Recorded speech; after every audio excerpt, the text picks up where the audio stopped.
Welcome to the archives. Enjoy your stay. Today I present you a Reddit Let's Not Meet story. This happened in my early 20s, about 10 years ago, and it still makes my skin crawl to think of what might have happened to me. Around 10:30 on a summer evening, I was driving home from my boyfriend's house and stopped to grab something to eat from a fast food joint. I also ordered a hamburger patty for my dog, who was in the back seat of my car. The street I need to turn left on to go home is busy, and there is no stoplight. While waiting, I am eating some of my food with my window half down, enjoying the nice weather. Then I hear someone say something to my left, and see a group of 4 guys about a block away walking in my direction, down the sidewalk. Since my radio was on, I didn't hear what they said, and I stupidly turned it down and said, "What?" One of the guys in front says something, but I again miss what he's saying. I glance back at the street and see a wall of traffic both ways, unable to turn, and consider turning right instead, so I can just leave. The guy speaks again, and this time I heard him. "Hey, can we get a ride?" "Oh no," I stammered out. "This isn't good." They're about 10 feet away from my car at this point, and I start rolling up my window while glancing between the guys in traffic. Still no openings.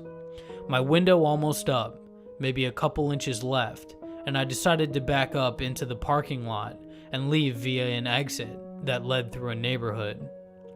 I put my car into reverse right as the guy who asked for a ride gets to my door. He slides up to the door, leans heavily against it, and asks again if he and his friends can get a ride. The way he is asking wasn't right, and his friends walked up pretty close behind him. The next bit happened so fast but felt like minutes that went by. I took my foot off the brake to start reversing back into the parking lot because my brain was screaming at me to leave immediately. Rightly so, because as I say no and start rolling backwards, he tries to open my car door. I can still remember the thud sound of the handle snapping back down. Suddenly my dog, who had previously been enjoying his hamburger and oblivious to what was happening, jumped up and started throwing himself, bouncing off the window, barking and snarling. The guy at my door put his hands up and said, "Oh, I didn't know you had a dog," and he and his friends quickly backed away as I floored it backwards with my heart in my throat. I didn't know my way through the neighborhood exit well, but I just kept driving and turning down streets until I figured out where I was. Once I got home and was safely in my garage with the door shut, I realized how much I was shaking.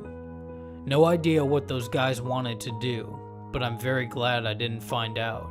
I'm so thankful my dog lost his shit and provided enough of a surprise and distraction for me to get out of there, and also to my mom for teaching me to always keep my car doors locked. So creepy guys in a parking lot, let's not meet.